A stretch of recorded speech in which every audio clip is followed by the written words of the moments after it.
কূটনীতিকদের সম্মানে বিএনপির ইফতার, বাংলাদেশের বিকাশের পথে হস্তক্ষেপ করবে না বিদেশি বন্ধুরা, আশা Mirza ফখরুলের।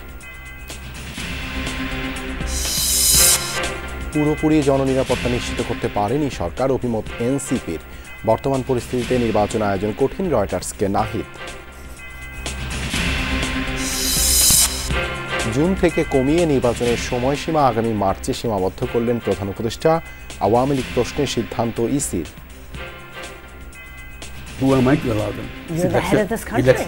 Election Commission will do that. Election Commission decides who participates in election, who doesn't. It's not the Prime Minister who decides. নারায়ণগঞ্জের সাবেক ইউপি চেয়ারম্যান লাখ মিয়ার অ্যাকাউন্টে 14,500 কোটি টাকার অবৈধ লেনদেন, আয় বহির্ভূত সম্পদ অর্জন সহ 2 মামলা দুদকের।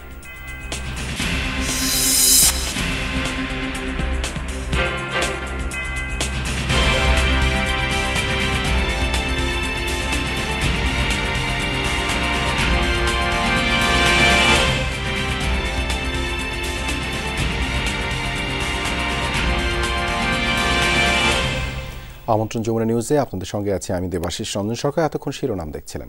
বিশ্বব্যাপী বাংলাদেশের বন্ধু ও অংশীদাররা সম্মিলিত বিকাশের জন্য কোনো ধরনের হস্তক্ষেপ করবে না বলে আশা প্রকাশ করেছেন বিএনপি মহাসচিব মির্জা ফখরুল ইসলাম আলমগীর। রাজধানীতে বিদেশি কূটনীতিকদের সম্মানে আয়োজিত ইফতারে তিনি আশা প্রকাশ করেন। বলেন, সুষ্ঠু ও অবাধ নির্বাচনের মাধ্যমে দেশকে গণতন্ত্রের পথে নেয়াই এখন প্রধান লক্ষ্য। বাংলাদেশের রাজনৈতিক ভাগ্য কেবল তার জনগণই নির্ধারণ করবে বলে মন্তব্য করেছেন বিএনপির মহাসচিব মির্জা ফখরুল ইসলাম আলমগীর। বিভিন্ন দেশের কূটনীতিকদের জন্য রাজধানীর গুলশানে আয়োজিত এক ইফতার অনুষ্ঠানে তিনি জানান, বিশ্বব্যাপী বাংলাদেশের বন্ধু এবং অংশীদাররা দেশের সম্মিলিত বিকাশের জন্য অহস্তক্ষেপ, সার্বভৌমত্ব এবং বিরোধের শান্তিপূর্ণ সমাধানের বিশ্বব্যাপী নিয়মগুলোকে সম্মান করবে। We also want to ensure that Bangladesh's political fate will be decided by only its people. We expect that our global friends and partners will respect the global norms and non-interference, sovereignty and peaceful resolution of dispute for our collective growth. Mirza Fakhrul আরও জানান, বাংলাদেশের জনগণ ভয়, নিপীড়ন এবং রাজনৈতিক অনিশ্চয়তামুক্ত একটি ভবিষ্যতের দাবিদার। এক্ষেত্রে একটি অবাধ ও সুষ্ঠু নির্বাচনের মাধ্যমে গণতন্ত্রের দ্রুত প্রত্যাবর্তন করাই এখন মূল লক্ষ্য। We are reminded of the values of justice, resilience and unity. The people of Bangladesh deserve a future free from fear, oppression and political uncertainty. The path forward is clear: a swift return to democracy through a free and fair election. এদিকে পল্লবীতে ইফতার সামগ্রী বিতরণ অনুষ্ঠানে যোগ দেন বিএনপির senior যুগ্ম মহাসচিব রুহুল কবির রিজভী। সেখানে তিনি বলেন, অন্তর্বর্তী সরকারের কাছে এখন জনগণের চাওয়া সুষ্ঠু নির্বাচন। জনগণ 17 বছর ধরে ভোট দিতে পারেনি। জনগণের পক্ষ থেকে দাবি যে কবে অবাধ সুষ্ঠু নির্বাচন হবে, কিন্তু এই সরকার ওই ডেটটা দিতে নারাজ। বহুদিন বলার পর মাস বলেছেন ডিসেম্বর, কিন্তু সরকার তো তারিখও বলতে পারে যে অত তারিখ বা অত তারিখের মধ্যে, কেন বলে? আইনের শাসন নিশ্চিত থাকলে দেশে মব কালচার তৈরি হতো না বলে মন্তব্য করেন রুহুল কবির রিজভী। মনে হয় যে অন্তর্বর্তীকালীন সরকারের ভিতরেও কিছু বিএনপি বিদ্বেষী উপদেষ্টা রয়েছে। অলক হাসান, যমুনা নিউজ, ঢাকা। অর্থ পাচারের মামলায় সর্বোচ্চ আদালতে খালাস পেলেন বিএনপির ভারপ্রাপ্ত চেয়ারম্যান তারেক রহমান। বৃহস্পতিবার হাইকোর্টের রায়ের বিরুদ্ধে ব্যবসায়ী গিয়াসউদ্দিন আল মামুনের আপিল মঞ্জুর করে এই রায় দেন প্রধান বিচারপতি সৈয়দ রেফাত আহমেদের নেতৃত্বাধীন 4 সদস্যের বেঞ্চ। তারেক রহমানের আইনজীবীরা বলেন, ভিত্তিহীন মামলায় গায়ের জোরে সাজা দেয়া হয়েছিল তারেক রহমানকে। বিগত তত্ত্বাবধায়ক সরকার এবং আওয়ামী লীগের শাসনামলে বিএনপির ভারপ্রাপ্ত চেয়ারম্যান তারেক রহমানের বিরুদ্ধে যে কয়েকটি দুর্নীতির মামলা হয়, তার মধ্যে সবচেয়ে আলোচিত সিঙ্গাপুরে অর্থ পাচারের এই মামলা। এ মামলায় বিচারিক আদালত থেকে খালাস পেলেও দুদকের হাইকোর্টে করা আপিলে 7 বছরের সাজা দেয়া হয় তারেক রহমানকে, আর দেশ ছাড়তে বাধ্য হন নিম্ন আদালতের খালাসের রায় দেয়া বিচারক। রাজনৈতিক পট পরিবর্তনের পর এই মামলায় খালাস চেয়ে আপিলের অনুমতি চান 7 বছরের সাজাপ্রাপ্ত আরেক আসামি গিয়াসউদ্দিন আল মামুন। গত বছরের 10 ডিসেম্বর হাইকোর্টের দেয়া সাজা স্থগিত করে আপিলের অনুমতি পান গিয়াসউদ্দিন আল মামুন। শুনানি শেষে এই রায় দেন সর্বোচ্চ আদালত। বিভিন্ন জাজমেন্ট থেকে আমরা দেখিয়েছি যে যদি মামলা প্রিন্সিপাল অ্যাকিউজডের এগেনস্টে প্রমাণ না হয়, যদি মামলা দেখা যায় যে না এটা ইন্টেনশনালি করা হয়েছে হ্যারাসমেন্ট করার জন্য, হিউমিলিয়েশনের জন্য, এবং এই মামলা সাজা দেওয়ার মতো কোনো কিছু নাই, সেক্ষেত্রে কেউ যদি আপিল নাও করে কোর্ট ইচ্ছা করলে তাকেও এই খালাসের যে বেনিফিট এটা তাকেও দিতে পারেন। এইভাবে আমাদের প্রেয়ার ছিল, তারা আমাদের এই কন্টেনশনটা অ্যাকসেপ্ট করেছেন। এ মামলায় আইনের যথাযথ প্রক্রিয়া অনুসরণ করা হয়নি বলছেন তারেক রহমানের আইনজীবীরা। রাজনৈতিক প্রতিহিংসায় তৎকালীন সরকারের উচ্চ মহলের নির্দেশে বিচারিক আদালতের রায় পরিবর্তন করা হয় হাইকোর্টে। ক্রেডিট কার্ডের মাধ্যমে টাকা খরচ করলে যে মানি লন্ডারিং হবে, that is an unheard of proposition in the legal arena, যার ফলে যে তাদের যে যথাযোগ্য মর্যাদা যে মানহানি হয়েছিল সেটাকেও ফেরত দেওয়া হয়েছে। 2009, 2002 বিভিন্ন আইনের প্রসিডিউরাল যে লটা আছে এটা সঠিকভাবে ফলো হয়নি। এই গ্রাউন্ডে আজকে অনারেবল কোর্ট খালাস দিয়েছে। 2009 সালে 20 কোটি টাকা ঘুষ হিসাবে নিয়ে ক্রেডিট কার্ডের মাধ্যমে সিঙ্গাপুরে পাচারের অভিযোগে ঢাকার ক্যান্টনমেন্ট থানায় এই মামলাটি করেছিল দুর্নীতি দমন কমিশন। আরিফুর রহমান সবুজ, যমুনা নিউজ, ঢাকা। বাংলাদেশের বর্তমান পরিস্থিতিতে নির্বাচন আয়োজন সম্ভব নয়, বুধবার বার্তা সংস্থা রয়টার্সকে দেওয়া সাক্ষাৎকারে কথা বলেছেন নবগঠিত জাতীয় নাগরিক পার্টির আহ্বায়ক নাহিদ ইসলাম। অন্তর্বর্তী সরকার পুরোপুরি জননিরাপত্তা নিশ্চিত করতে পারেনি বলে দাবি তার। এদিকে বৃহস্পতিবার সন্ধ্যায় জাতীয় নাগরিক পার্টির গণ ইফতার শেষে নাহিদ ইসলাম দ্রব্যমূল্য নিয়ন্ত্রণ ও জননিরাপত্তা নিশ্চিতের আহ্বান জানান। অন্তর্বর্তী সরকারের উপদেষ্টা পদ ছেড়ে নতুন দল জাতীয় নাগরিক পার্টির আহ্বায়কের দায়িত্ব নিয়েছেন নাহিদ ইসলাম। বার্তা সংস্থা রয়টার্সকে দেয়া সাক্ষাৎকারে নাহিদ ইসলাম জানিয়েছেন, অভ্যুত্থানের পর যে রাজনৈতিক শক্তি তৈরি হয়েছে তাকে সুসংগঠিত করতেই পদত্যাগ করেছেন তিনি। আমাদের তো গণঅভ্যুত্থানের শুরুতে বা পরেও খুব পরিকল্পনা ছিল না যে আমরা সরকার গঠন করব, আমরা নিজেরাই সরকারের পার্ট হব। এটা প্রেক্ষাপটে আমাদের উপরে এই দায়িত্বটা এসেছে নেতৃত্বের কারণে। ন্যাশনাল ইন্টারেস্টের জায়গা থেকে এই মুহূর্তে বাংলাদেশে আরেকটি রাজনৈতিক দল গড়ে তুললে এটা এই প্রজন্মের আকাঙ্ক্ষাকে ধারণ করতে পারবে এবং আমাদের যে গণতান্ত্রিক উত্তরণের কথা আমরা বলতেছি সেই ক্ষেত্রে সহায়ক হবে। বাংলাদেশের বর্তমান আইন শৃঙ্খলা পরিস্থিতিতে জাতীয় নির্বাচন আয়োজন সম্ভব নয় বলেও জানান নাহিদ ইসলাম। ল অ্যান্ড অর্ডারটা স্বাভাবিক হওয়া, আমাদের যে পুলিশিং সিস্টেমটা সেটা একটা স্বল্পমেয়াদী সংস্কারের মধ্যে দিয়ে গিয়ে সক্রিয় হওয়া, সেটার কিছুটা উন্নতি ঘটেছে, কিন্তু আমাদের প্রত্যাশিত জায়গায় বা জননিরাপত্তার জায়গাটা এখনো নিশ্চিত করা যায়নি। এই এখন যে ল অ্যান্ড অর্ডার সিস্টেম বা পুলিশিং ব্যবস্থা, ঠিক এই অবস্থায় কিন্তু আসলে একটা জাতীয় নির্বাচন সম্ভব নয় বাংলাদেশে, আমি মনে করি। এদিকে সন্ধ্যায় জাতীয় নাগরিক পার্টির গণ ইফতার আয়োজনে নাহিদ ইসলাম বলেন, আকাঙ্ক্ষা অনুযায়ী আইন শৃঙ্খলার উন্নতি ঘটেনি। একই সাথে আইন হাতে তুলে না নেওয়ার আহ্বানও জানান তিনি। আমাদের সমাজে এখন আমরা নানা রকম অস্থিরতা দেখতে পাচ্ছি, আইন শৃঙ্খলার পরিস্থিতিরও উন্নয়ন ঘটেনি আমাদের আকাঙ্ক্ষা অনুযায়ী। তো আমাদের আহ্বান থাকবে এবং আমাদের প্রত্যাশা থাকবে আমরা সকলেই সহযোগিতা করব এবং পুলিশকে অবশ্যই সক্রিয় হতে হবে, পুলিশের কাজটা পুলিশকেই করতে দিতে হবে, আমরা নিজেরা কেউ আইন হাতে তুলে নেব না।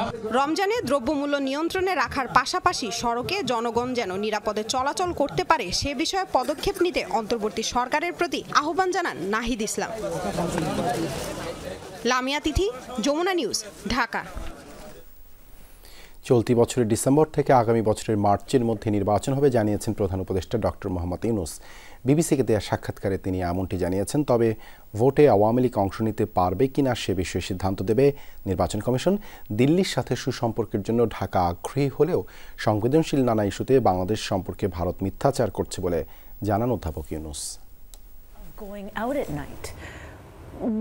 অন্তর্বর্তী সরকারের প্রধান উপদেষ্টা ডক্টর মোহাম্মদ ইউনূসের সাথে সাক্ষাৎকারটি বৃহস্পতিবার প্রচার করে আন্তর্জাতিক গণমাধ্যম বিবিসি। নির্বাচন, আইন শৃঙ্খলা পরিস্থিতি, ভারতের সাথে সম্পর্ক সহ নানা ইস্যুতে কথা বলেন প্রধান উপদেষ্টা।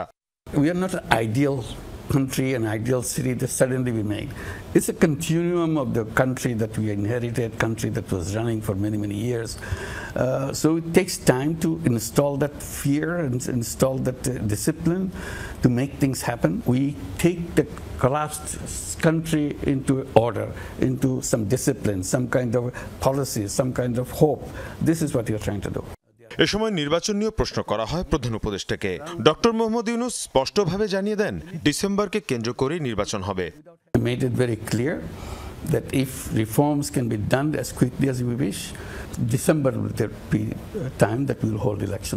এ সময় আওয়ামী লীগের ভোটে অংশগ্রহণ প্রসঙ্গে জানতে চাইলে প্রধান উপদেষ্টা বলেন বিষয়টি সম্পূর্ণভাবে নির্ভর করছে নির্বাচন কমিশনের উপর। They have to decide whether they want to do it. I cannot decide for them. Will you allow them to participate? Who am I to allow them? You're the head of this country. Election Commission will do that. Election Commission decides who participates in election, who doesn't. It's not the Prime Minister who decides. Delhi ইস্যুতে doctor Yunus বলেন ভারতের সাথে সম্পর্ক উন্নয়নে বাংলাদেশ আগ্রহী, তবে সংবেদনশীল নানা ইস্যুতে বাংলাদেশ সম্পর্কে মিথ্যাচার করে চলেছে Bharat. Yunus is a terrorist who's taken over the country. Those kind of things happen every day. That is not part of our relationship between India and Bangladesh. This is just a destruction. We are distracted, the whole world is distracted from that. So that's what makes it uncomfortable. That doesn't mean our relationship with India has any impact on that. It's an excellent relationship, we continue to do it. They are a good business partner with us. সাক্ষাৎকারে মার্কিন ত্রাণ সহায়তা বন্ধ, মূল্যস্ফীতির মতো বিভিন্ন ইস্যুতে কথা বলেন প্রধান উপদেষ্টা। মীর মুশফিকা হাসান, যমুনা নিউজ। এনআইডি সেবা ইসির অধীনে রাখতে আগামী বুধবারের মধ্যে দৃশ্যমান পদক্ষেপ গ্রহণের আহ্বান জানিয়েছে নির্বাচন কর্মকর্তারা। অন্যথায় আগামী বুধবার থেকে কঠোর কর্মসূচি দেওয়ার হুঁশিয়ারি দিয়েছে Bangladesh election commission officers association. এ বিষয়ে সিইসি বলেন সরকার এমন কোনো সিদ্ধান্ত নেবে না যাতে আসন্ন নির্বাচন বাধাগ্রস্ত হয়। বৃহস্পতিবার দুপুরে নির্বাচন কমিশনের কর্মকর্তা কর্মচারীরা সিইসির কক্ষের সামনে অবস্থান কর্মসূচি পালন করেন। পরে তাদের আশ্বস্ত করেন সিইসি এএমএম নাসির উদ্দিন। নির্বাচন কমিশনের অধীনেই এনআইডি সেবা রাখার দাবিতে বাংলাদেশ ইলেকশন কমিশন অফিসার্স অ্যাসোসিয়েশনের অবস্থান কর্মসূচি। দুপুরে ইসিতে প্রধান নির্বাচন কমিশনারের দপ্তরের সামনে অবস্থান নেন আন্দোলনকারীরা। এ সময় তাদের দাবি নির্বাচন কমিশনই জাতীয় পরিচয়পত্র তৈরি করেছে, এটি ইসির অধীনে না থাকলে নির্বাচন ও ভোটার তালিকা তৈরিতে সমস্যা হবে। এনআইডি থেকে এর আগে অন্যত্র নিয়ে যাওয়ার জন্য একটা চক্রান্ত ছিল। আপনারা জানেন যে গত স্বৈরাচারের আমলে এনআইডি নিয়ে কিছু ব্যবসাপাতি হয়েছে। আমরা চাচ্ছি না এনআইডি নিয়ে ব্যবসাপাতি হোক, সেটা এনআইডি যদি এখন নিয়ে যাওয়া হয় নির্বাচনের হুমকির সম্মুখীন হবে। আগামী বুধবার অর্থাৎ 12 তারিখের মধ্যে আমরা দৃশ্যমান কার্যকর পদক্ষেপ প্রত্যাশা করছি। যদি 12 তারিখের মধ্যে না হয় 13 তারিখ বৃহস্পতিবার আমরা সারা দেশে মানববন্ধন করব 11টা থেকে 1টা পর্যন্ত। পরবর্তীতে কর্মবিরতি সহ আমরা আরো কঠোর কর্মসূচিতে আমরা যাব। দৃশ্যমান পদক্ষেপের জন্য 12 মার্চ পর্যন্ত সময় বেঁধে দিয়েছেন কর্মকর্তারা। দাবি পূরণ না হলে কঠোর কর্মসূচির হুঁশিয়ারি তাদের। পরবর্তীতে কর্মবিরতি সহ আমরা আরো কঠোর কর্মসূচিতে আমরা যাব। জাতীয় পরিচয়পত্র সেবা নির্বাচন কমিশনের অধীনেই থাকা উচিত উল্লেখ করে প্রধান নির্বাচন কমিশনার বলছেন এ বিষয়ে প্রয়োজনীয় ব্যবস্থা নিতে চিঠি দেওয়া হবে। আমাদের অবস্থান আমরা লিখিতভাবে সরকারকে জানাবো এবং সরকার, আমি বিশ্বাস করি যে এগুলো আপনাদের যে উদ্বেগ, যে এখন আপনাদের যে কনসার্ন যেটা সৃষ্টি হয়েছে, এটা আমরা সরকারকে জানাবো। এখনো কিন্তু ওইরকম কোনো চূড়ান্ত সিদ্ধান্ত হয়েছে এমন কিন্তু আমি শুনি নাই এখনো। সারা দেশে একটা নেটওয়ার্ক ডেভেলপ করেছে, এক্সপার্টিস ডেভেলপ করেছে। এই সার্বিক বিষয়গুলো ডেফিনেটলি সরকার বিবেচনায় নেবে আমি বিশ্বাস করি। জন্ম নিবন্ধন, এনআইডি ও পাসপোর্ট সেবা নিয়ে দুর্ভোগ নিরসনে স্বতন্ত্র কমিশন প্রতিষ্ঠায় সিভিল রেজিস্ট্রেশন 2025 নামে একটি অধ্যাদেশ করার উদ্যোগ নেওয়া হচ্ছে। এতেই কর্মবিরতির হুঁশিয়ারি দেয় Bangladesh election commission officers association. Tanvir মৌসুম, যমুনা নিউজ, ঢাকা। নতুন বাংলাদেশ বিনির্মাণে গণমাধ্যমের স্বাধীনতা নিশ্চিত করতে কাজ করবে বাংলাদেশ জামায়াতে ইসলাম, বলেন জামায়াতে ইসলামীর বাংলাদেশের নায়েবে আমির ডক্টর সৈয়দ আবদুল্লাহ মোহাম্মদ তাহের। বৃহস্পতিবার সন্ধ্যায় একটি ইফতার মাহফিলে সাংবাদিকদের এই কথা বলেন তিনি। স্বাধীনতার এত বছর পরেও কাঙ্ক্ষিত গণতন্ত্রের দেখা পায়নি বাংলাদেশ, জাতি সুযোগ দিলে একটি সমৃদ্ধ বাংলাদেশ নির্মাণের প্রত্যয় ব্যক্ত করেন তিনি। এছাড়াও জানান অবাধ সুষ্ঠু নির্বাচনের পরিবেশ নিশ্চিত করেই আগামী নির্বাচন অনুষ্ঠিত হতে হবে। 24-এর আন্দোলনে সাংবাদিকদের বিশাল ভূমিকা ছিল বলেও জানান তিনি।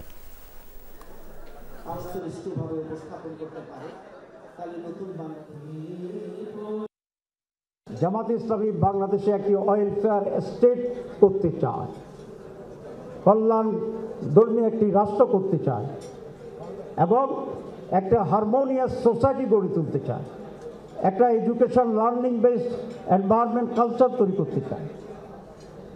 আমরা যদি সেই সুযোগ পাই, জাতি যদি আমাদেরকে সেই সুযোগ দেয়, তাহলে আমরা একটি সমৃদ্ধ নতুন বাংলাদেশ গড়তে সক্ষম হব ইনশাআল্লাহ। ব্যাংক হিসাবে প্রায় 14,500 কোটি টাকার লেনদেন, 400 বিঘা জমি এবং 10-এর অধিক ফ্ল্যাট, এমন সম্পদের পাহাড় সাবেক এক ইউপি চেয়ারম্যানের। তিনি নারায়ণগঞ্জের ব্রাহ্মণদী ইউনিয়নের লাক মিয়া। টানা 3 বার বিনা প্রতিদ্বন্দ্বিতায় হয়েছিলেন জনপ্রতিনিধি। তার পাহাড় সম দুর্নীতিতে সহায়তা করেছেন তার স্ত্রী মাহমুদা বেগম। তাদের দুজনের নামেই মামলা করেছে দুদক। দর্শক, আজ এক রাজা এবং রাজপ্রাসাদের গল্প শুনব আপনাদের। যে প্রাসাদের মালিক কোনো বিদেশি রাজা বাদশাহ নয় কোনো দেশীয় জমিদার, যিনি একজন ইউনিয়ন পরিষদের চেয়ারম্যান, যার বিরুদ্ধে প্রায় 14,500 কোটি টাকার অস্বাভাবিক লেনদেনের অভিযোগ রয়েছে। প্রাসাদ প্রমো যে বাড়িটি দেখা যাচ্ছে, তার মালিক নারায়ণগঞ্জের ব্রাহ্মণদী ইউনিয়নের চেয়ারম্যান লাক মিয়া। প্রায় 15 বিঘা জমিতে গড়ে তুলেছেন নিজের রাজপ্রাসাদ। বাড়ির ভেতরে পুকুর, ফোয়ারা এবং জলসাগর সবকিছুরই ব্যবস্থা রয়েছে।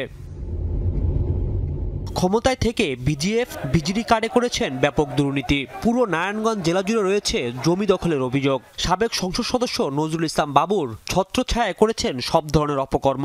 নানা ধরনের দুর্নীতি ও সন্ত্রাসের অভিযোগে গত 26 ফেব্রুয়ারি গ্রেপ্তার হন এই ইউপি চেয়ারম্যান। আওয়ামী লীগ ক্ষমতা থাকা অবস্থায় লাক মিয়ার বিরুদ্ধে অনুসন্ধানের কাজ শুরু করে দুর্নীতি দমন কমিশন। ইউনিয়ন চেয়ারম্যান থাকা অবস্থায় এই লাক মিয়ার 49টি ব্যাংক হিসাবের মাধ্যমে 7,189 কোটি টাকা জমা ও 7,188 কোটি টাকা উত্তোলনের হিসাব খুঁজে পেয়েছে দুদক। আর স্ত্রী মাহমুদার 14টি ব্যাংক হিসাবে লেনদেন হয়েছে 461 কোটি টাকা। জ্ঞাত আয়ের উৎসের সাথে অসঙ্গতিপূর্ণ 55 কোটি 23 লক্ষ টাকারও বেশি মূল্যের সম্পদ অর্জন ও দখলে রাখা এবং তার নামেও 49টি ব্যাংক হিসাবে 14,376 কোটি টাকারও বেশি অস্বাভাবিক লেনদেনের মাধ্যমে অপরাধলব্ধ অবৈধ অর্থ জ্ঞাত সারে হস্তান্তর, স্থানান্তর, রূপান্তরের অপরাধে একটি মামলা রুজু হয়েছে। শুধু সন্দেহজনক লেনদেন নয়, লাক মিয়া ও তার স্ত্রী মাহমুদা বেগমের বিরুদ্ধে মিলেছে অবৈধ সম্পদ অর্জনের প্রমাণ। 14 কোটি 50 লক্ষ টাকারও বেশি মূল্যের সম্পদের মালিকানা অসাধু উপায়ে অর্জনপূর্বক দখলে রেখে এবং 14টি ব্যাংক হিসাবে 461 কোটি 16 লক্ষ টাকারও বেশি মূল্যের অর্থ লেনদেনের অপরাধে আরও একটি মামলা রুজু হয়েছে। দেশে এমন আরও লাক মিয়া আছে যাদের বিরুদ্ধে অনুসন্ধান চলবে বলে জানিয়েছে দুদক। ক্ষমতার অপব্যবহার পূর্বক ঘুষ ও দুর্নীতির মাধ্যমে। রাজীব আহমেদ, যমুনা নিউজ, ঢাকা। ঢাকা বিশ্ববিদ্যালয় ক্যাম্পাসে ছাত্রীকে হেনস্থার অভিযোগে গ্রেপ্তার বিশ্ববিদ্যালয় কর্মচারী মোস্তফা আসিফ অর্ণব জামিন পেয়েছেন। এ সময় হেনস্থার শিকার মামলার বাদী তাহমিনা আক্তার তাহিনের পক্ষে কোনো আইনজীবী আদালতে ছিলেন না। তাহিন জানিয়েছেন তিনি ধর্ষণ, হত্যাসহ নানা রকম হুমকি পাচ্ছেন। এমন নিরাপত্তাহীন অবস্থায় মামলা না চালানোর সিদ্ধান্ত নিয়েছেন তিনি। নারী হেনস্থার অভিযোগে গ্রেফতার একজনকে ছাড়াতে বুধবার রাতভর শাহবাগ থানায় একদল লোকের অবস্থান, যারা নিজেদের তৌহিদ জনতা বলে পরিচয় দেন। বৃহস্পতিবার অভিযুক্ত মোস্তফা আসিফ অর্ণবকে আদালতে নেওয়া হয়। তদন্তকারী কর্মকর্তা জানান, মামলার বাদী অভিযোগটি প্রত্যাহারের আবেদন জানিয়েছেন। পরে জামিন পান তিনি। একদল লোক তাকে পাগড়ি ফুলে বরণ করে উল্লাস করেন। যেহেতু অভিযোগকারী মামলাটা চালাতে ইচ্ছুক না, কোর্ট আমাদেরকে সন্তুষ্ট হয়ে জামিনটা দিয়েছেন। হেনস্থার শিকার ঢাবি শিক্ষার্থী তাহমিনা আক্তার তাহিন এই বিষয়ে যমুনা টেলিভিশনকে জানান, তাকে অনলাইনে নানাভাবে হুমকি দেয়া হচ্ছে। বিশ্ববিদ্যালয় কর্তৃপক্ষ পাশে থাকা সত্ত্বেও ভয় পাচ্ছেন তিনি, আছেন নিরাপত্তাহীনতায়। আমাকে প্রচুর পরিমাণে হেট কমেন্ট করা হয়েছে, আমাকে রেপের থ্রেট দেওয়া হয়েছে। আর সেই সাথে আমার ফ্যামিলি কেউ যাতা বলে, আমার সেফটি নিয়ে কনসার্ন। আমাকে কি আমার রাষ্ট্র আদৌ সেফটি দিতে পারবে? আপনি হয়তো আজকে দেখেছেন যে অভিযুক্তকারীকে ফুলের মালা গলায় দিয়ে তাকে বরণ করা হচ্ছে, কিন্তু আমি বের হলে হয়তো আমার মুখ ঢেকে বের হতে হবে, কারণ আমি ওই সেফ ফিল করতেছি না যে আমি সুন্দর মতো নর্মাল পোশাকে যেভাবে আমি এতদিন বের হতাম ওভাবে আমি বের হতে পারবো। এটা এতটুকু আমি সেফ ফিল করি না। সো আমি মামলাটা আসলে কিসের ভিত্তিতে চালিয়ে নেব? এ নিয়ে ঢাকা বিশ্ববিদ্যালয় প্রক্টর টেলিফোনে জানান, পুরো ঘটনাটি তদন্ত করা হচ্ছে। আইন শৃঙ্খলা বাহিনীকে বলে নারী শিক্ষার্থীর নিরাপত্তা নিশ্চিত করা হবে। আমরা যেটা করছি, আমরা ওর যে এলাকায় থাকি ওই থানার সাথে কথা বলছি, তাকে বলছি যে এ ব্যাপারে একটু খোঁজ নিতে, এবং আমার জানা মতে ওই ক্রিমিনালও একটা মুসলেখা দেওয়ার কথা যে তার কোনো ক্ষতির জন্য সে দায়ী থাকবে আর কি। তো আমি এটা একটু খতিয়ে দেখছি। এর আগে মঙ্গলবার দুপুরে ঢাকা বিশ্ববিদ্যালয় কেন্দ্রীয় গ্রন্থাগারের সহকারী বাইন্ডার মোস্তফা আসিফ অর্ণব তাহিনের পথ আগলে দাঁড়ান। পর্দা করেননি কেন এমন প্রশ্ন তুলে তাহিনের প্রতি নানা কুরুচিপূর্ণ মন্তব্য করেন। এ নিয়ে মামলা হলে পুলিশ অর্ণবকে গ্রেফতার করে। আল আমিন হক অহন, যমুনা নিউজ, ঢাকা। যেখানে যাই ঘটুক না কেন আইন শৃঙ্খলা বাহিনী ছাড়া কারো কোনো এখতিয়ার নেই অভিযান চালানোর। সরকার এগুলোকে প্রশ্রয় দেবে না। মব জাস্টিস নিয়ন্ত্রণের জন্য চেষ্টা হচ্ছে বলে জানিয়েছেন স্বরাষ্ট্র উপদেষ্টা Mohammad Jahangir Alam Chowdhury. Tourist police headquarter পরিদর্শনের সময় তিনি একথা জানান। যারাই মব সৃষ্টি করবে তাদের আইনের আওতায় আনা হবে। আপনারা জানেন যে আমাদের যেই জায়গাটি হচ্ছে আমরা কিন্তু সাথে সাথে তাদের আইনের আওতায় নিয়ে আসতেছি। এত উচ্ছৃঙ্খল হয়ে গেলে কিন্তু অনেক সময় সমস্যা হয়। মানে বাহিনী দিয়ে তো সবসময় কন্ট্রোল করা যায় না। আইন শৃঙ্খলা বাহিনী ছাড়া কোনো অভিযান চালানো। ঢাকা মেডিকেল কলেজ হাসপাতালে রোগীদের সঙ্গে প্রতারণা ও হয়রানির ঘটনায় শতাধিক দালালকে আটক করেছে যৌথ বাহিনী। বৃহস্পতিবার সকালে সেনাবাহিনী ও এনএসআই এর যৌথ দল হাসপাতাল প্রাঙ্গণে অভিযান চালিয়ে সন্দেহভাজন এসব ব্যক্তিকে আটক করে। এ সময় নাম পরিচয় যাচাই বাছাই করে 33 জনকে বিভিন্ন মেয়াদে সাজা ও জরিমানা করেন নির্বাহী ম্যাজিস্ট্রেট। এদের মধ্যে 19 জন পুরুষ, 14 জন নারী। আমি রিকশা চালাই খাই, আমার কাছে টাকা নেই। অসুস্থ বাবাকে চিকিৎসা দিতে ঢাকা মেডিকেলে এসে দালালের খপ্পরে পড়েন এই যুবক। পিছন দাইছে, আমি বলতে যে আপনার কাগজগুলো দেন।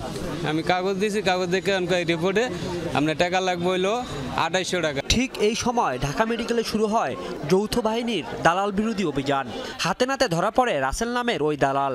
এ সময় রাসেলের কাছ থেকে উদ্ধার করা হয় ওই যুবকের কাছ থেকে হাতিয়ে নেওয়া 2000 টাকা। সেনাবাহিনী উদ্ধার করছে, ধরা পড়ছে দেখে আমি টাকাটা পাইছি।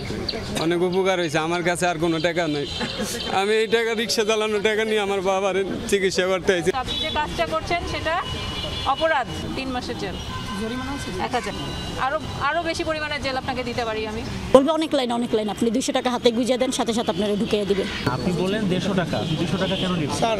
সবার থেকে না স্যার, জায়গা যে স্যার সবার লাগে না। কাছেও যদি নেন আপনারা এটা নেওয়া অন্যায় কিনা? জি স্যার। যে ম্যাডাম বলছে আমাকে যে খোঁজ নিতে, আমি ম্যাডামকে বলছি যে ম্যাডাম স্যার বলছে যে শুধু অ্যাডমিটেড পেশেন্টগুলো হবে, আউটডোর পেশেন্ট হবে না। তো ম্যাডাম তখন বলছে যে আপনি মেরিনোবাতে দিতে বলেন, ওখানে আমরা বলে দিচ্ছি কম দামে করে দিব। অপরাধ তো আমার অবশ্যই আছে, অপরাধ না থাকলে তো আমাকে এই জায়গায় আনবে না। দালালের খপ্পরে পড়া এমন ঘটনা নিত্যদিনের। হাসপাতালের রোগী ও স্বজনরা দালালের যন্ত্রণায় অতিষ্ঠ। তাদের অভিযোগ ও গোয়েন্দা তথ্যের ভিত্তিতে সকালে ঢাকা মেডিকেল অভিযান চালায় যৌথ বাহিনী। এ সময় আটক করা হয় প্রায় অর্ধশত দালাল সদস্যকে। এ সময় নাম পরিচয় যাচাই বাছাই করে 33 জনকে বিভিন্ন মেয়াদে সাজা ও জরিমানা করেন নির্বাহী ম্যাজিস্ট্রেট আফরিন জাহান। অভিযান শেষে ঢাকা মেডিকেলের পরিচালক জানান, ঢাকা মেডিকেলের কিছু অসাধু লোক এসব দালাল চক্রের সাথে জড়িত। আমরা তাদের বিরুদ্ধে ইনস্ট্যান্ট শাস্তিমূলক ব্যবস্থা, মানে তাদের আমরা আজকে থেকেই স্যাক করে দিচ্ছি, যে যাদের ডেইলি বেসিস কর্মচারী যদি কেউ এটার সাথে ইনভলভ হয়, আর পার্মানেন্ট স্টাফদের তাদের অপরাধের ধরন হিসেবে আমরা শাস্তিমূলক ব্যবস্থা গ্রহণ করব। আমরাও চাই যেহেতু এটা হাসপাতালটা দালাল মুক্ত হোক, সেজন্য আমাদের পক্ষ থেকেও সমর্থন আছে। এর আগে গত বছর নভেম্বর মাসে এমন অভিযানে 21 জন দালালকে আটক করে বিভিন্ন মেয়াদে সাজা দেওয়া হয়েছিল। রাজীব আহমেদ, যমুনা নিউজ, ঢাকা। নারায়ণগঞ্জে ঝুট ব্যবসা নিয়ন্ত্রণ নেওয়াকে কেন্দ্র করে বিএনপির 2 গ্রুপের মধ্যে সংঘর্ষ হয়েছে। আহত হয়েছে উভয় পক্ষের অন্তত 10 জন। বৃহস্পতিবার বিকেলে নারায়ণগঞ্জ শিমরাইল সড়কের পুরান থানা এলাকায় এই ঘটনা ঘটে। পুলিশ জানায় সিদ্ধিরগঞ্জের আদমজি ইপিজেডের ঝুট ব্যবসা নিয়ন্ত্রণকে কেন্দ্র করে মহানগর ছাত্রদলের সাবেক সভাপতি রাকিবুল ইসলাম সাগরের সাথে নাসিক 6 নম্বর ওয়ার্ড বিএনপির সাধারণ সম্পাদক মনির হাসানের বিরোধ ছিল। বিকেলে রাকিবুল ইসলাম সাগরের লোকজন ওই এলাকায় গেলে তাদের মারধর করে অপরপক্ষ। এরই জেরে অস্ত্র ও লাঠি সোটা নিয়ে উভয় পক্ষ সংঘর্ষে জড়ায়। এ সময় গুলি বর্ষণের ঘটনাও ঘটে। ভাঙচুর করা একটি মার্কেটও। এই সময় উভয় পক্ষের 10 জন আহত হয়। তাদের বিভিন্ন হাসপাতালে ভর্তি করা হয়েছে। খবর পেয়ে যৌথ বাহিনীর সদস্যরা গিয়ে পরিস্থিতি নিয়ন্ত্রণে আনে। এনআইডির তথ্য বিক্রির অভিযোগে দায়ের করা মামলায় তথ্য প্রযুক্তি মন্ত্রণালয়ের সাবেক সিনিয়র সচিব NM জিয়াউল আলমকে জিজ্ঞাসাবাদের জন্য 2 দিনের রিমান্ড মঞ্জুর করেছেন আদালত। বৃহস্পতিবার ঢাকা মেট্রোপলিটন ম্যাজিস্ট্রেট মাহবুব আলম রিমান্ডের আদেশ দেন। এর আগে চট্টগ্রাম থেকে তাকে গ্রেপ্তার করে সিআইডি 10 দিনের রিমান্ড আবেদন করে। আসামিপক্ষের আইনজীবী রিমান্ড বাতিল চেয়ে জামিন আবেদন করেন। রাষ্ট্রপক্ষ এর বিরোধিতা করে। নাগরিকের ব্যক্তিগত তথ্য নিয়ে জাতীয় পরিচয়পত্র তৈরি করে সরকার। ব্যক্তিগত সেই গোপন তথ্য অর্থের বিনিময়ে বিক্রি করে দেয় শেখ হাসিনার ছেলে সজীব ওয়াজেদ জয় ও সাবেক আইসিটি মন্ত্রী জুনায়েদ আহমেদ পলক সহ একটি সিন্ডিকেট। এমন অভিযোগে এনামুল হক নামের এক ব্যক্তি গত বছরের ৯ অক্টোবর রাজধানীর কাফরুল থানায় সাইবার নিরাপত্তা আইনে জয় পলক সহ ১৯ জনের বিরুদ্ধে মামলা করে। এজাহারে বলা হয়, তথ্য বিক্রির মাধ্যমে আসামিরা প্রায় ২০,০০০ কোটি টাকা আত্মসাৎ করেছে।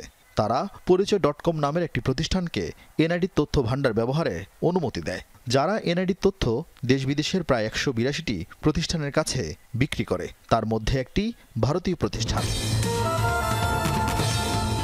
আনুষ্ঠানিকভাবে ২০২২ সালের নির্বাচন কমিশনের সাথে ডিজিকন এ নিয়ে সমঝোতা চুক্তি করলেও যমুনা টেলিভিশনের টিম 360 ডিগ্রির অনুসন্ধানে বেরিয়ে আসে ভিন্ন তথ্য।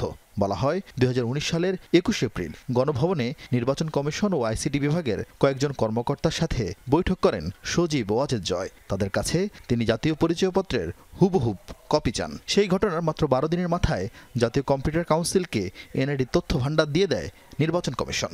এরপরেই নাগরিক সুবিধার কথা বলে পরিচয়.com নামের একটি ওয়েবসাইট চালু করে জাতীয় কম্পিউটার কাউন্সিল, যার পরিচালনার দায়িত্ব পায় সজীব ওয়াজেদ জয়ের বন্ধু ওয়াহিদুর রহমান শরীফের মালিকানাধীন ডিজিকন গ্লোবাল সার্ভিস। আর সেখান থেকে যে কেউ নাগরিক তথ্য কিনতে পারে। এই তথ্য কিনতে আমাদের লেগেছে ২০ টাকা।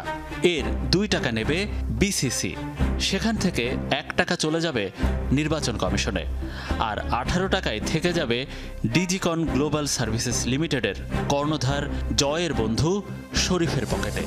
সেই মামলার আসামি তথ্য প্রযুক্তি মন্ত্রণালয়ের সাবেক সিনিয়র সচিব এনএম জিয়াউল আলমকে বুধবার রাতে চট্টগ্রাম থেকে গ্রেফতার করে সিআইডি। বৃহস্পতিবার তাকে ঢাকার সিএমএম আদালতে হাজির করে ১০ দিনের রিমান্ড চায় পুলিশ। গত সরকারের স্বৈরাচারী সরকারের পৃষ্ঠপোষকতা ছিল সজীব ওয়াজেদ জয়, পলক আর অন্যান্যরা মিলে ২০,০০০ কোটি টাকা আত্মসাৎ করে। আজকে বিজ্ঞ আদালত ১৪ নম্বর কোর্টে কাফরুল থানা মামলায় ওনাকে নিয়ে আসেন। ১০ দিনের রিমান্ড চান। 10 দিনের রিমান্ড কোর্ট বিজ্ঞ আদালত রিমান্ডের প্রার্থনা শুনে ২ দিনের রিমান্ড মঞ্জুর করেন। এই মামলায় বাকি আসামিদের গ্রেফতারে অভিযান অব্যাহত রাখার কথা জানায় সিআইডি। আরিফিন শাকিল, যমুনা নিউজ, ঢাকা। রাজধানীর ভাসানটেক এলাকায় বিআরপি বস্তিতে আগুনের ঘটনা ঘটেছে। বৃহস্পতিবার সকালে বস্তির এই আগুনে ফায়ার সার্ভিসের আধা ঘন্টার চেষ্টা নিয়ন্ত্রণে আসে। ততক্ষণে পুড়িয়ে ছাই বহু ঘর, বাড়ি, দোকানপাট।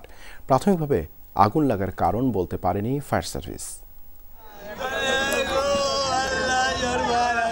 সব হারিয়ে নিঃস্ব বস্তিবাসীর আহাজারি যেন থামছেই না। আগুনে পুড়ে ছাই মিরপুরের ভাসানটেক এলাকার বিআরপি বস্তির বহু ঘর।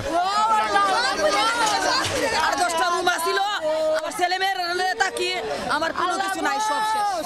আর কিছুই নাই, টাকা পয়সা যা ছিল সম্পদ সব পুড়ে গেছে। শুধু একটা নজর দেখলাম যে আগুনটা লাগছে, লাগার মাত্র সব পুড়ে ছাই হয়ে গেছে। কেউ কেউ কোনো আসবাব প্রয়োজনীয় জিনিসপত্র সরাতে পারেনি পুড়ে যাওয়া ঘর থেকে। ঘর পুড়েছে, তার সাথে জমানো টাকাও পুড়েছে। এই ৩০,০০০ টাকাও গেল, আমার ঘরও গেল রে। তো অটো রিক্সা কিনার লাগে প্লেন দামও কয়া তৈছি, এই টাকা দিয়ে আমার কাছে সব শেষ হয়ে গেল। ভাই কেমনি কি তৈল কইতালাম না। এদের মধ্যে স্যার মালটা উঠাইছি স্যার, চালের বস্তা উঠাইছি স্যার, সব শেষ স্যার। ট্রেন করে স্যার আমরা দোকান দিয়েছি স্যার। কেউ আবার আগুন লাগার খবরে করেছে লুট। আগুনে হতাহতের কোনো খবরও পাওয়া যায়নি। এখান থেকে চোরও নিয়ে গেছে, একদিকে আনতে যায়, আবার এদিক দিয়ে মনে করেন গ্যাস সিলিন্ডার ৩ বস্তা চাউল রেডি হয়ে গেছে। ৫০% মানুষ আসছে একটু ভালো উপকার করতে, ঠিক আছে। তেলের বোতল নাই, এও নাই, এনে তো আবার সব দিকে আমরা অত্যাচার আছি, ঠিক আছে। মালটা তো অনেক চুরি হইল। বৃহস্পতিবার বেলা ১১টায় আগুন লাগার তথ্য পায় ফায়ার সার্ভিস। দ্রুতই ঘটনাস্থলে ছুটে আসে ৫টি ইউনিট। আধ ঘন্টার চেষ্টায় নিয়ন্ত্রণে আসে পরিস্থিতি। 5টা ইউনিট আমরা যোগ দিই এবং দ্রুত চারিদিক থেকে ফায়ারটাকে আমরা ঘিরে ফেলি আর কি। এর পরিপ্রেক্ষিতে ফায়ারটা স্প্রেড করতে পারে না, দ্রুত আগুনটা নির্বাপন করতে সক্ষম হয়েছে। আগুন নিভলেও পরিবার নিয়ে কিভাবে পুরো রমজান মাস চলবে তা নিয়ে এখন দুশ্চিন্তায় ক্ষতিগ্রস্ত বস্তিবাসী। তাই সরকার ও বিত্তবানদের এগিয়ে আসার আহ্বান তাদের। রাব্বি সিদ্দিকী, যমুনা নিউজ, ঢাকা। সমাজে বৈষম্য জিয়ে রেখে ঐক্যের ডাক দেওয়া সম্ভব নয় বলে মন্তব্য করেছেন পরিবেশ, বন ও জলবায়ু উপদেষ্টা সৈয়দা রিজওয়ানা হাসান। রাতে রাজধানীর রামকৃষ্ণ মিশনে শ্রী রামকৃষ্ণ দেবের ১৯০তম জন্মতিথি ও স্বামী বিবেকানন্দের বাংলাদেশ আগমনের ১২৫তম বার্ষিকী উদযাপনের উপলক্ষে আলোচনা সভায় এই মন্তব্য করেন তিনি। বলেন, আমাদের এখনকার লড়াই গণতন্ত্র প্রতিষ্ঠার। আমরা ঐক্যবদ্ধ হলে অনেক বড় চ্যালেঞ্জকেও মোকাবেলা করা সম্ভব। এছাড়া তিনি বলেন, যত মত তত পথ, এটাই গণতন্ত্রের স্পিরিট। ব্যক্তিগত স্বার্থে কাজ না করে ঐক্যবদ্ধ হয়ে সমাজের স্বার্থে কাজ করলেই আমরা কাঙ্ক্ষিত লক্ষ্যে পৌঁছাতে পারব। সকল ব্যক্তিগত স্বার্থটাকে পিছে ফেলে দিয়ে সমাজের স্বার্থে কাজ করি, তাহলে আমি মনে করি খুব বেশি ভয় পাওয়ার কিছু নেই। এই বন্ধুর পথ, এই সমস্ত মহামানব এবং মানবীর যে জীবনচারণ এবং জীবন থেকে দেয়া শিক্ষা, সেগুলোকে অবলম্বন করে আমরা নিশ্চয়ই কাঙ্ক্ষিত লক্ষ্যে পৌঁছাতে পারব। মাগুরায় বোনের বাড়িতে বেড়াতে গিয়ে ধর্ষণের শিকার হয়েছে ৪র্থ শ্রেণীর এক ছাত্রী। এই ঘটনার প্রতিবাদ জানিয়ে বিক্ষোভ মিছিল করেছে এলাকাবাসী। বৃহস্পতিবার রাতে মাগুরা সদর থানার সামনে বিক্ষোভ করা হয়। এ সময় তারা ধর্ষণের সাথে জড়িত হিটু মিয়ার শাস্তির দাবি জানায়। পুলিশ জানায়, কয়েকদিন আগে শিশুটি তার বোনের শ্বশুর বাড়িতে বেড়াতে যায়। সেখানে শিশুটিকে একা পেয়ে বৃহস্পতিবার দুপুরে বোনের শ্বশুর হিটু মিয়া তার উপর পাশবিক নির্যাতন চালায়। পরে শিশুটি অসুস্থ হয়ে পড়লে তাকে মাগুরা সদর হাসপাতালে ভর্তি করা হয়। সেখানে তার অবস্থার অবনতি হলে উন্নত চিকিৎসার জন্য তাকে ঢাকায় আনা হয়। অভিযুক্ত হিটু মিয়াকে আটক করা হয়েছে, তবে এই ঘটনায় এখন পর্যন্ত কোনো মামলা হয়নি। চাঁদপুরে আপন ভাগ্নিকে নির্যাতনের ঘটনায় অভিযুক্ত মামা মামিকে আটক করেছে পুলিশ। বৃহস্পতিবার বিকেলে শহরের মাদ্রাসা রোডের একটি বাসা থেকে তাদের আটক করা হয়। স্থানীয়রা জানান, ৬ মাস আগে রুজিনাকে গৃহকর্মীর কাজে বাসায় আনেন তার মামা মামি। তারপর থেকে কারণে অকারণে রুজিনার উপর অমানবিক নির্যাতন করে মামি রোকেয়া বেগম। নির্যাতন সইতে না পারে এক পর্যায়ে বাসা থেকে পালিয়ে যাওয়ার চেষ্টা করে রুজিনা। এ সময় বিষয়টি স্থানীয়দের নজরে আসলে পুলিশে খবর দেয় তারা। পরে পুলিশ গিয়ে তাদের আটক করে। যারা তাকে ইয়া করেছে, ফিজিক্যালি অ্যাসল্ট করেছে, নির্যাতন করেছে, তার পরিবারের স্ত্রী মহিলাকে আমরা আটক করেছি এবং স্বামীকেও আটক করেছি। তো জিজ্ঞাসাবাদে প্রাথমিক সত্যতা পাওয়া গেছে। এর মধ্যেই আমরা মেয়েটাকে, ভিকটিমকে হাসপাতালে চিকিৎসার জন্য প্রেরণ করা হয়েছে। সুনামগঞ্জে জলমহল লুটের ঘটনায় ৮ জনকে গ্রেপ্তার করেছে পুলিশ। বৃহস্পতিবার বিকেলে জেলার বিভিন্ন এলাকায় অভিযান চালিয়ে জীবন রায়, এরশাদ মিয়া, হুমায়ুন মিয়া সহ আরও ৬ জনকে গ্রেপ্তার করা হয়। এ সময় তাদের কাছ থেকে মাছ ধরার বিভিন্ন সরঞ্জামও উদ্ধার করা হয়। পুলিশ জানায়, গত শুক্রবার থেকে জেলার অন্তত ১২টি জলমহলে প্রায় ৮ কোটি টাকার মাছ লুট করা হয়েছে। এই ঘটনায় ২২ জনের নাম উল্লেখ সহ ২০০০ জনকে আসামি করে থানায় মামলা করে ভরারগাঁও গোপরাঘাট জলমহলের ইজারাদার। এ ঘটনায় জড়িত বাকি আসামিদের ধরতে চেষ্টা করছে পুলিশ। ২১ কোটি টাকা ঘুষ গ্রহণের অভিযোগে দায়েরকৃত মামলায় জামিন পেলেন সাবেক স্বরাষ্ট্র প্রতিমন্ত্রী লুৎফুজ্জামান বাবর। বৃহস্পতিবার ঢাকার বিশেষ জজ ৩ আদালতের বিচারক মোহাম্মদ আবু তাহেরে আদেশ দেন, মামলায় বিএনপির ভারপ্রাপ্ত চেয়ারম্যান তারেক রহমান ও লুৎফুজ্জামান বাবর সহ ৮ জনের বিরুদ্ধে যুক্তিতর্ক উপস্থাপনের জন্য আগামী ১৮ মার্চ তারিখ নির্ধারণ করেছেন আদালত। মামলার অভিযোগ থেকে জানা যায়, বসুন্ধরা গ্রুপের পরিচালক সাব্বির হত্যা মামলার আসামি সাফিয়াত সোবহান সানভীরকে দায় মুক্তি দেওয়ার উদ্দেশ্যে ২১ কোটি টাকা ঘুষ গ্রহণের অভিযোগে ২০০৭ সালে রাজধানীর রমনা থানায় মামলাটি দায়ের করা হয়।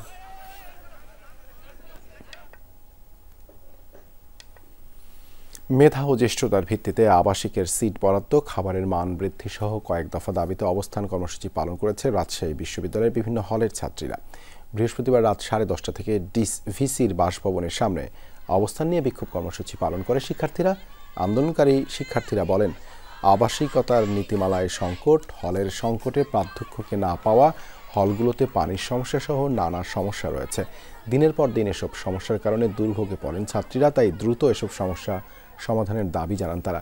পরে প্রায় 1 ঘন্টা পর ভিসি সমস্যা সমাধানের আশ্বাস দিলে ছাত্রীরা হলে ফিরে যায়।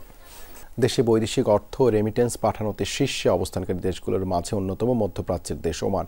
দীর্ঘ 40 বছর ধরে দেশে নির্বিঘ্নে রেমিটেন্স প্রেরণের ক্ষেত্রে প্রবাসীদের সহায়তা করে আসছে ওমানের প্রবাসী প্রতিষ্ঠান গালফ এক্সচেঞ্জ।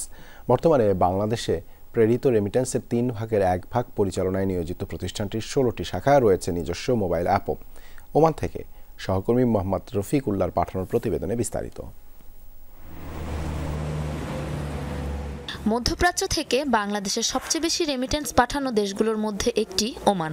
দীর্ঘ 40 বছর ধরে দেশটি থেকে বাংলাদেশে রেমিটেন্স পাঠাতে কাজ করছে প্রবাসীদের প্রতিষ্ঠান গালফ এক্সচেঞ্জ। বাংলাদেশ সরকারের উদ্যোগে 3টি নীতি রিবিল্ডিং, রিফর্ম ও রিকনস্ট্রাকশন বাস্তবায়নে কাজ করছে প্রতিষ্ঠানটি। ক্রমশ বিস্তৃত হচ্ছে প্রতিষ্ঠানটির কর্মপরিকল্পনা ও সেবা, এমনকি প্রবাসীদের পরিবার ও প্রিয়জনের ঠিকানায় সহজেই অর্থ প্রেরণের লক্ষ্যে মোবাইল অ্যাপ চালু করেছে গালফ এক্সচেঞ্জ। যেহেতু বাংলাদেশিদের সাথে বাংলাদেশিদের ইন্টারাকশনের সুবিধা হয়, সেজন্য বাংলাদেশের বিজনেসটা আমাদের এখানে অন্য যে কোনো এক্সচেঞ্জ হাউসের তুলনায় বেশি হয়ে থাকে। পাশাপাশি আমরা যেহেতু ওমান অনেক বড় একটি দেশ, আমাদের মাত্র 16টি শাখা এখানে আছে। এই পুরো দেশকে কভার করার জন্য আমরা গালফ এক্সচেঞ্জের মোবাইল অ্যাপ চালু করেছি। বর্তমানে ওমান থেকে আসা রেমিটেন্সের 3 ভাগের 1 ভাগ পরিচালনা করছে বাংলাদেশি মালিকানাধীন গালফ এক্সচেঞ্জের 16টি শাখা। প্রবাসীরা দেশে নাই, সেহেতু ম্যান হিসাবে আমরা কাজ করতে পারছি না, সেখানে মেকানিজম আমাদের হাতে নাই। আমাদের হাতে শুধু আছে মানি। আমরা যদি প্রবাস থেকে এই মানিটুকু বৈধভাবে ব্যাংকিং চ্যানেলে পাঠাই, তাহলে আমাদের দেশ সমৃদ্ধ হবে। ওমানে বসবাসরত প্রবাসীদের দেশে বৈধ পথে রেমিটেন্স পাঠাতে জোর আহ্বান জানিয়েছেন গালফ এক্সচেঞ্জের সিইও ইফতেকারুর হাসান চৌধুরী। প্রবাস থেকে দেশের কল্যাণের জন্য কাজ করার জন্য একমাত্র উপায় হচ্ছে বৈধভাবে দেশে টাকা পাঠানো। Sabrina Nusrat, Jamuna news. Youth global foundation স্পেনের উদ্যোগে ইফতার ও দোয়া মাহফিল অনুষ্ঠিত হয়েছে। সংগঠনের সভাপতি খাদিজা আক্তারের সার্বিক তত্ত্বাবধানে এতে অংশ নেন সিনিয়র সহসভাপতি মইনুল ইসলাম সুমন, সাধারণ সম্পাদক ইসমাইল হোসেন সোহেল, সাংগঠনিক সম্পাদক তানফির হোসেন সহ অনেকে। আরও উপস্থিত ছিলেন হানিফ শরীফ, শামীম হাওলাদার, মেহতাব হক, মোহাম্মদ কামরুল, সোহেল গাজী সহ বিভিন্ন সামাজিক ও রাজনৈতিক সংগঠনের নেতাকর্মীরা আয়োজনে রমজানের তাৎপর্য নিয়ে আলোচনা করেন। বক্তারা পাশাপাশি দেশ ও জাতির কল্যাণে হয় দোয়া মাহফিল। যুক্তরাজ্যে দিরাই সাল্লা কালচারাল অ্যান্ড ওয়েলফেয়ার অ্যাসোসিয়েশন ইউকের উদ্যোগে আয়োজিত হলো এক মতবিনিময় সভা ও ইফতার মাহফিল। যুক্তরাজ্যের ওল্ড হ্যামের একটি হলে আয়োজিত হয় এই অনুষ্ঠান। সভাপতিত্ব করেন সংগঠনের প্রেসিডেন্ট মঈনুদ্দিন জগনু ও পরিচালনা করেন সেক্রেটারি আজিজুর রহমান লিটন। বক্তব্য রাখেন মোহন আলী, নজরুল ইসলাম, লিটন চৌধুরী, মিজানুর রহমান, আব্দুল মতিন সহ আরও অনেকে। সংগঠনটির কার্যক্রম নিয়ে আলোচনা করেন বক্তারা। তাদের উদ্যোগে সেলাই প্রশিক্ষণ ও সেলাই মেশিন বিতরণ প্রজেক্টে সহযোগিতার জন্য প্রবাসী বাংলাদেশিদের প্রতি আহ্বান জানান প্রেসিডেন্ট মহিউদ্দিন জগনু। এতিমের জন্য একটা প্রজেক্ট আছে দিরাইশাল্লাহ কালচারাল অ্যাসোসিয়েশন। এতিম দিরাইশাল্লাহ প্রত্যেকটা ইউনিয়ন থেকে এতিম খুঁজে কোরআনের হাফিজ তৈরি করার জন্য আমরা একটা উদ্যোগ নিয়েছি। এই উদ্যোগ সফলভাবে সম্পূর্ণ হওয়ার জন্য সবার কাছে দোয়া চাচ্ছি। মালয়েশিয়ায় অবৈধ অভিবাসী কর্মী সরবরাহকারী 6 এজেন্টকে গ্রেপ্তার করেছে পুলিশ।